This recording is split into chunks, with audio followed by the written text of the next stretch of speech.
Le marché de l'immobilier pourrait bien être au bord de l'effondrement et d'un krach majeur. Depuis quelques mois, de nombreux signaux d'alarme commencent à alerter avec notamment la hausse des taux d'intérêt, l'inflation, la crise des DPE ou encore l'endettement colossal des promoteurs immobiliers en Chine. En parallèle, le nombre de prêts immobiliers a été amputé d'un tiers en France entre juin et septembre, du jamais vu depuis la crise de 2008. De nombreux analystes s'accordent à dire que cette tendance n'est pour le moment pas prête de changer et que l'on pourrait s'attendre à un potentiel krach immobilier. Bref, qu'est-ce qui est en train de se passer? Pourquoi est-ce que le marché de l'immobilier est au bord de l'effondrement? Quel serait l'impact? Et enfin, comment se préparer face à ce potentiel krach immobilier? Je te dis tout dans cette vidéo.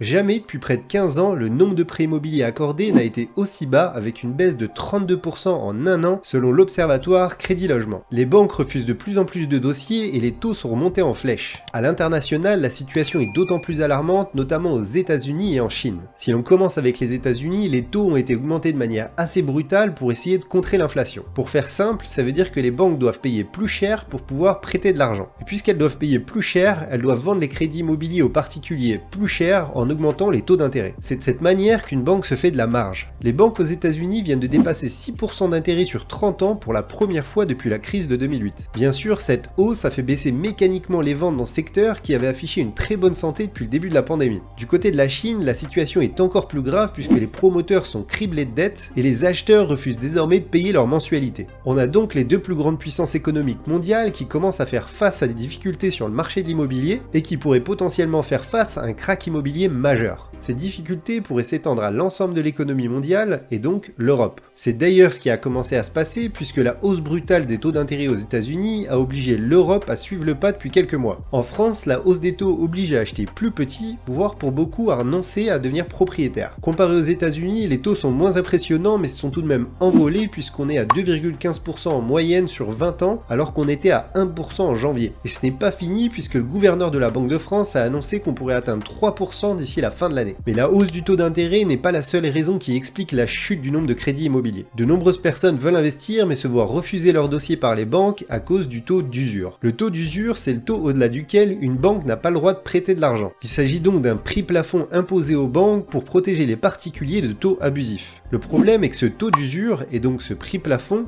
est bien trop proche des taux d'intérêt, ce qui pousse les banques à refuser les prêts. Pour faire simple, si la banque centrale donne de l'argent aux banques à un taux de 2,5% et que le taux d'usure est de 3%, les banques ne peuvent pas faire plus de 0,5% de marge sur les crédits qu'elles vous proposent. Ajoutez à ces 2,5% le coût de l'assurance et le taux d'intérêt finit souvent par dépasser le taux d'usure. Les banques ne pouvant pas proposer des taux d'intérêt plus importants que le taux d'usure, elles doivent donc se résigner à refuser les prêts. Mais le taux d'usure n'est peut-être pas la seule raison qui pousse ou qui va pousser les banques à refuser les prêts immobiliers. La capacité de financement des ménages en France et dans le monde entier est grappillée chaque mois par une inflation galopante. En septembre, l'inflation était de 8,1% comparée à septembre 2021. Ce qui veut dire tout simplement que 1000 € en septembre 2021 ne valent plus que 923 € en septembre 2022. Dit autrement, si vous touchiez 2000 € l'année dernière et que vous pouviez épargner 500 € par mois, aujourd'hui vous ne pouvez épargner plus que 459 € par mois. Tout simplement parce que le prix moyen de vos dépenses a augmenté et vous ne pouvez donc plus épargner autant.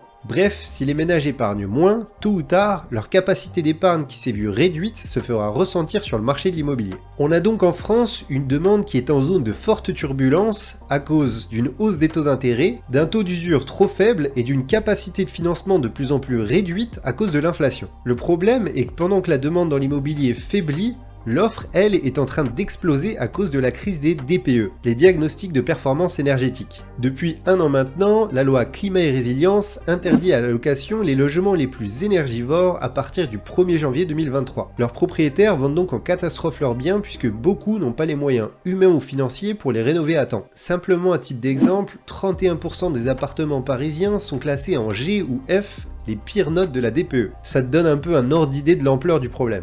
Maintenant qu'on a vu les principaux signaux alarmants, quelles pourraient être les conséquences sur l'économie, sur nous en tant que personnes lambda, mais aussi sur nous en tant qu'investisseurs. La première conséquence serait probablement que les 95% des personnes qui regardent mes vidéos sans être abonnées et sans les liker risquent la banqueroute totale. Bon, peut-être pas la banqueroute, mais vous aurez au moins toute ma gratitude si vous prenez quelques secondes pour vous abonner et liker la vidéo. Bref, revenons-en sur les vraies conséquences de ces signaux alarmants. Dans un premier temps, on a vu que l'offre augmentait et que la demande était sur le point de s'effondrer pour différentes raisons. Si l'offre augmente mais que la demande baisse, les prix vont automatiquement chuter. Ces effets nous emmènent donc droit vers un retournement de cycle qui était d'ailleurs attendu depuis bien longtemps puisque les prix de l'immobilier n'arrêtaient pas de grimper. Si l'on se concentre sur Paris par exemple, les prix ont complètement explosé depuis les années 2000. En 2008, au lieu de s'effondrer, les prix étaient rapidement repartis à la hausse grâce ou à cause de la baisse des taux d'intérêt pour soutenir l'économie.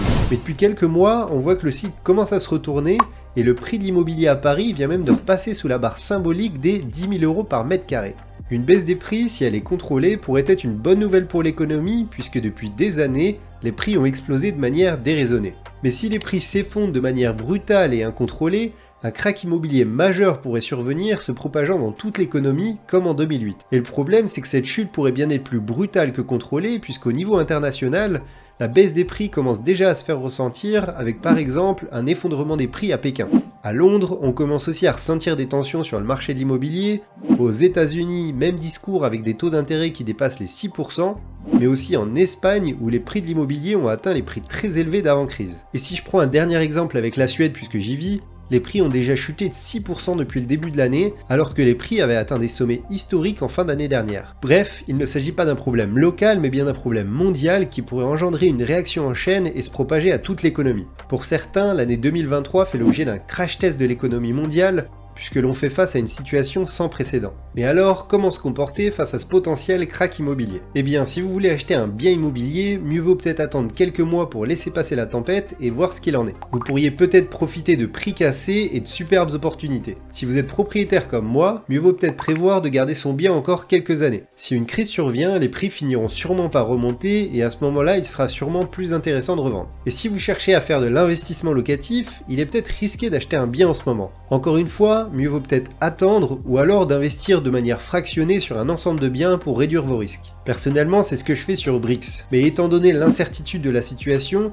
au lieu d'investir 300 € par mois, j'investis entre 100 et 150 € par mois en divisant mes investissements sur un maximum d'immeubles. Je garde le reste de côté pendant quelques mois pour profiter d'une potentielle opportunité si un krach survient. Si l'immobilier fractionné vous intéresse, je vous laisse aller voir ma vidéo dans laquelle je vous dévoile combien je gagne sur Brix. Et moi en attendant, je vous dis à bientôt pour avancer ensemble vers votre liberté financière.